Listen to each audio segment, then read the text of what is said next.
and welcome to another episode of Blindside Fresno. This is a show where we talk about issues surrounding people with low vision and blindness issues. Today we're going to be focusing on the topic of what's it like to be a parent when you have low vision or are blind. And so today we have with us Debbie Flowers. Hello. And Sarah Harris. Hello. Thank you guys so much for coming today and being willing to talk with us. So we're just going to jump right in here, and I guess we'll start with Debbie. And why don't you tell us a little bit about like your children and your situation? Okay. I'm a teacher of the visually impaired with 3 children who are grown. I have 6 grandchildren, and I had a progressive eye disease, so I had vision and I gradually lost it. Okay. And that happened while your children were young, right? Yes, it did. So you were raising them while you were losing your vision over Yes, time. exactly. Yes. Okay. And Sarah, why don't you share with us a little about your circumstances? My name is Sarah Harris. In November of 2002, Okay. I was driving home, minding my own business, when a man ran a red light, and I became blind instantly. And 6 months to the day later, I found out that my husband and I were having a baby. So it was going to be Exciting, scary. yeah, a whole very strange thing. Okay. So obviously you have one child, Yes. Carson, who's now in 12, yes. middle school. Yay. And Debbie's children are grown, but she has young grandchildren, Yes. right? Yes. So I guess the question I would immediately ask is, what would you tell people who were going or wanted to be parents, but they suffered with low vision or being blind? Were people supportive of that decision for you or not? Or I don't know who wants to go first, so I will. Okay. They were supportive of us, good. and it's probably because I had vision. It's people that often think that because you're blind you can't do anything, but I had vision, and so it was fine. It was just like anyone else. Okay. And Sarah, what was your experience with Well, that? I had both going on. I had some family members that were very excited, Okay. especially after having something so terrible happen, to have something good happen. Right. And then I did have some family members that, questioned it, because we didn't know people who were blind. So we didn't know how does that work? Like, you think blind people sit in a corner and you don't do anything. How can you be a parent? Right. I actually had a social worker ask me if I was giving my child up for adoption. Oh, really? And she literally told me, well, you can't have a baby, you're blind. And, Okay. so it was very interesting. And I know you a little bit enough to know that you were probably like, oh, really? Watch me. I'm going to show you. Right? Yep, exactly. So, but I have- actually, oh, sorry, Debbie, go ahead. Sorry. I had a doctor, when he was doing an amniocentesis, ask me if I knew my child was going to be blind, would I still have it, or would I have an abortion? Oh, really? Yeah, of course I Nice. said I would have it. Oh, yeah. Right. It's not a big deal. Yeah, so that's one thing we were discussing earlier about some things we wanted to talk about is how do like medical professional people handle this, because sometimes they don't know how to handle blindness alone, just let alone dealing with children of blind people. So have you had any experiences with that? Obviously some here that were negative, but I think for the most part, my doctors were very supportive. okay. I had 2 different doctors with my kids, but they never said anything negative, or they seemed very supportive. So. Well, and I said the same as well. My doctor was really good. I had been to her before, Okay. for many years. So it's like, it was no big deal to her. And, the one thing that I think is the most amazing is my daughter's pediatrician has never asked me anything about being blind. Really? At all. Nothing about how did you That's become good. blind, or, well. what's it like, or nothing.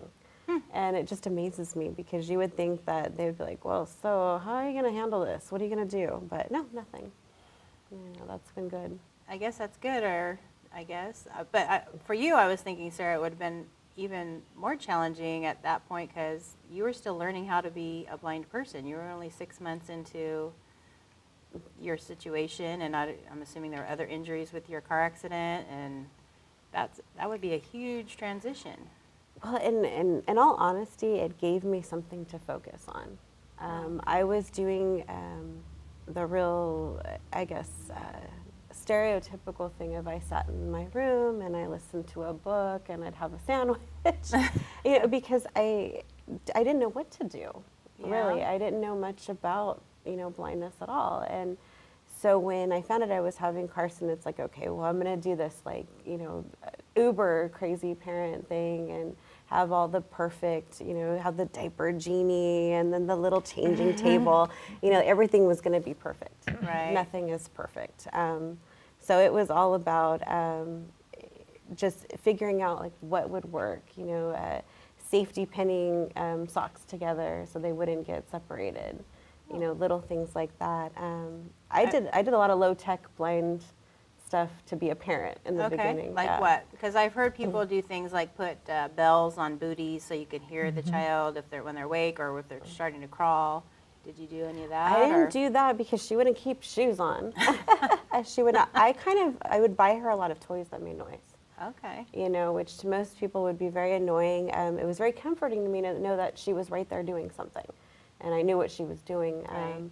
What I think the funniest thing I did was because I, of course, did not know Braille, but I needed to know what I was feeding her, the baby food. Okay. I put it all in alphabetical order in these little plastic drawers, and it was funny because you'd have your apples and your bananas, and I would have to remember what was where. Okay. Because I did not know Braille. And my husband would go to the store and get everything, and we would literally go through each thing, one by one and put it where I wanted it to be. And you'd have to remember. And I would have to remember, So it was very, very interesting, that's for sure. So Debbie, what sort of tricks did you have to manage? I think I was kind of like Sarah. Memory was really important because you can't just stick a label on life. So you just kind of have to remember. But I did use the bells on the shoes until they started taking them off, yeah. Yeah, she wouldn't do it. I don't think she wore shoes until she was probably about 2. Every pair we bought, and she's like, oh no. And in talking to other people and just parents in general, it's like they know their children's sounds, and it's not just looking at them that you get clues about how they're feeling and how they're doing and what they need. It's a lot of listening as well, and knowing this cry means this and that cry means that. I'm assuming that helped a lot. It did help a lot, yeah. Absolutely. Yeah. Okay, and you both are married, right? So you had a spouse that was willing to help you, I'm assuming. Definitely, my husband And was so a lot of help. did they have to take on more responsibility than another, or was it just same but in a different role, or how did that work? I would say the same, but in a different way, I guess, because there were certain things that, of course, like medicine. Okay. I couldn't just, go, okay, I got to give her Tylenol. She's teething. It would have to be pre-measured, so just all those little pieces, or even going to the store, to run. I can't just run to the store. So he would have to get off of work and go into the store, where some dads don't do those sort of things. Right. Like, oh, well, get diapers yourself, And we had been married for 1 year when I had the accident, 1 year and 2 weeks. So we were young and newlyweds, all of those good things at the same time. So I think for him to having Carson was the best possible thing that could have happened for us at that very moment. Okay. That's interesting, because some people would have said it was the worst possible thing that probably could have happened Yeah, to you, yeah. maybe. Well, we're backwards, Well, and then people assume they know a lot of things that they don't really know, probably. Yeah. So, and what about you, Debbie? How did David? He was a lot of help. Anything that he needed to be done, he was willing to help and just stepped right up there and did what he needed to do. The same thing, the medicine and going to the store and things like that. If I had to go somewhere, if I had an appointment or something, he had no problem taking care of the kids. It was great. And what about, because I know just blind people or low vision people in general, transportation is a problem. How does that work when you have small children? How do you have to plan around that situation? A lot of hurry up and wait. Yeah. Yeah. I know when Carson was little, it was about, either, Josh or my mother-in-law or another family member taking us where we needed to go. Okay. Because Yeah. when they're little, you worry about them running off. Mm-hmm. You don't want to leash all of them all the time, right, Debbie? I only had to do that to one of mine. Only one? Yeah. Maybe that's why I only had one. Maybe you only have so many hands, right? Yeah, exactly. Yeah. So, I had- oh, go ahead. David took me most of the places I needed to go, and if not, a friend, because we lived in a very small town, so it was easy to get around for us. Oh, very cool. Yeah. And so did you have family and other people like Sarah did to help No. you with that? No. You guys were kind It of on was, your own? yeah. We did have some friends from the church, but no family members in the same town. Okay. And so interesting, you probably just thought this was all normal because you hadn't really experienced anything any other way, right? Yeah.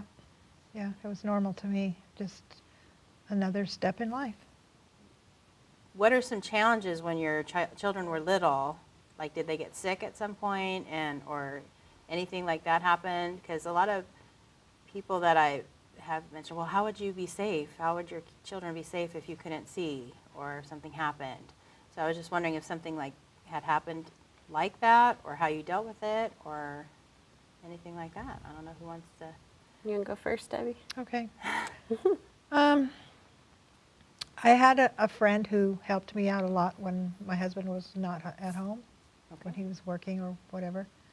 One time my son had a real high fever, and he was probably about 4 or 5, I think. Maybe he was a little bit older. No, he must have been 6 or 7. Anyway, he actually had what's called roseola, and it's a red rash all over your body, and the doctor thought it was a sunburn at first. But I was fortunate enough to have someone there. Otherwise, I would have just called 911. Okay. Yeah, simple enough solution. If I mean, it's the same thing anyone else would do. If you Right. can't get there, then you call for help. Very true. and anything come up like that, Sarah, that you had to deal with? Nothing that severe. I mean, Carson's had things happen where she's hurt herself, and I'm lucky enough I have a good neighbor across the street that I can call her, and she's had 7 kids, so she's a good one to turn to, and she can come over and go, she's being dramatic, or no, I think you should take her to the hospital. Yeah. That kind of stuff. But no, I've been pretty lucky. I would say, kind of to add on to your question, I think like one of the hardest things, you talk about not being able to see your kid. Well, we lived in an apartment when Carson was little, and there was no like fence on our patio, and there was directly a pond with ducks there. So I wasn't able to like just take her outside and play, Okay. like most kids get to do. So we would kind of change the inside to, what would be the outside. We did things like we'd blow bubbles in the bathroom. We would set up a little pool in the kitchen, and the little inflatable pools, Right. just whatever would work. I don't know, did you do anything like that, Debbie, too? No, we had a yard. You were lucky, yeah. And did it have a fence, or were you just could hear them? So that was No, yeah, we didn't have a fence when they were real little. When my oldest son was little, we did. We lived in an apartment, but when we bought our house, the kids were older, a little bit older. They were like 2, 3, and we didn't have a fence. But I just stayed out there and just, entertained them and played with them. And of course, having the older one. Having 3 of them, you have an older one who can help watch the little ones very and tell you true. where they are if you ask. That was very helpful. okay. So do you think being the children of people with low vision, did that make them more self-sufficient, or I not, think or did so. you think it impacted them in that way? I think so. My oldest son, when he went to preschool, there was a little girl in his class who was very, very tiny. She was probably like a 12-month-old as far as her size. She had a heart problem, and he was very, very helpful to her. And his teacher said that probably was because I was visually impaired. I don't know if that's the case or not, but that's what she said. Okay. So, but Well, and my kids have always been very helpful to me and to others. So Yeah, I don't know if that's absolutely. just a natural thing for them or kind of or learned, or learned. I don't know. And they call it like nature versus nurture. Yeah. Hmm. Yeah. So maybe there's an element where they're more empathetic to other people because of their situation at home. Well, that's not anything new to them, though. That's how they grew up, and that's, you know, um, that's just normal life to them. Right. So. Okay. And did you ever experience any negativity? You mentioned the teacher made a positive comment. I was wondering if you'd had any experiences with teachers that were Yeah. not as positive. And, I'm Well- a teacher myself, so I would be interested to know about that aspect. I didn't really have any bad experiences, I don't think. One teacher would call me or send a note home if my oldest son didn't wash behind his ears. She'd say, "David came to school with dirty ears today." So, well, that's, I guess, good to know. It was helpful, yeah. Yeah, how funny. What are you doing Yeah. not washing behind your ears? Who told you, Mom? Yes. Yeah, yep. And how about you, Sarah? Did you ever? No, I think it's always interesting when you have to go in each year and reintroduce yourself and say, okay, yes, and I'm blind, and they go, oh, well, no, I'm really blind, and you have to kind of ask for, different things to, be emailed to you versus, sending home, slips of paper, or a phone call, something, different than the norm. Okay. So that's kind of the biggest thing. I know this year is different because, of course, she's in middle school. Okay. And she has lots of teachers. Right. So I didn't really do that. And plus, so much has changed now is everything's email and Right. phone calls. Oh, we get so many phone calls from the school, all these things going on. So I don't have to worry about not finding a piece of paper in a backpack. Okay. But I'd say overall that's the hardest, is just kind of making that introduction. Okay. And how do you handle things like helping with homework or an assignment or anything like that? It's about, okay, read it to me. And Yep. I don't want to. Well, you have to. I think. So that's normal too. They don't want to do homework. Well, well, she wants to do homework, but she's just kind of like, oh, it's so long to read it to you, and then you'll make me read it again. I think the funnest thing is we did was we ended up making the model of the mission. Okay. And we decided to make it all out of sugar cubes and candy. And her ideas and my ideas were totally different. It was a big mess, honestly. There was sugar all over the kitchen. Oh my. You Sounds know. like fun. Yeah. But That's she'll where I probably had, remember that her whole life. Yeah. yeah. That's where I had David's help Okay. with Yeah. school projects and things, and there wasn't any emailing when my kids were growing up. True. So it was paper, and of course he had to read it. So I think that was the most difficult part, was really helping the kids with their homework. Okay. And so interestingly, now you're a teacher Yeah. of the visually impaired. So I guess that would probably bring a good perspective. Like you know exactly where they're coming from and maybe how to help them. That Yeah. kind of thing. Yeah. It's a lot easier now because of all the technology and the computer and all that stuff that we all take for granted. Right. It makes it possible for us to do just what every other parent does. Absolutely. But when you don't have all that stuff, it was a little harder. Yeah, you had to think outside the box perhaps Yeah. and be more creative. So as your children grew up, Debbie, did they experience any problems with other students, or how kids make fun of kids for having differences? yeah. Or did any of that come up? Or? Yes. Oh, I did have an experience with a teacher that I didn't think about until just now. Okay. Ah. Excellent. Do tell. It was when we first came to Fresno, and my son he was in a class with two teachers. I guess part of the day he went to one class and the rest of the day he went to the other. And him and I were standing on the corner waiting for the bus, and he wasn't standing right next to me, so she went back to another teacher and said, "Oh, Brandon's embarrassed because his mom can't see." So the teacher that was informed of this called us in, and she's carrying on about how horrible it is, and she's crying, and just, it was really horrible. And she said, I understand, it's just like having a drug addict parent. These other kids have to deal with that. And Brandon, I was just shocked. I couldn't believe she said that. And Brandon was just devastated. We went outside and he said, Mom, that's not true. I'm not embarrassed. Oh You know, my so goodness. yeah, that was pretty shocking. And then to equate you with a drug addict because Yeah, you yeah, can't exactly, see. right. Yeah, I thought, what is the purpose of that? Yeah. But yeah, and she never did get it. So No, some people don't. fortunately, the year was nearly over. Okay. Oh, thank God. Yeah. Has that been any kind of issue with Carson coming up against other people saying something because you're blind or anything like that? You know what's funny is it's really only happened one time. You know, there was a kid who just was very irritated with her. And Okay. so you know how kids can be, and he tells her, well, you know why your mom went blind? It's because you're so ugly, and that's when she saw you, she became blind. Oh, that's sweet. mean. And you know, the worst part was it was the end of the year, Uh-huh. and the teacher just kind of didn't do what I expected her to do. Okay. She didn't enforce, you know, making the apologies happen or having the kid get in, you know, in trouble. Right.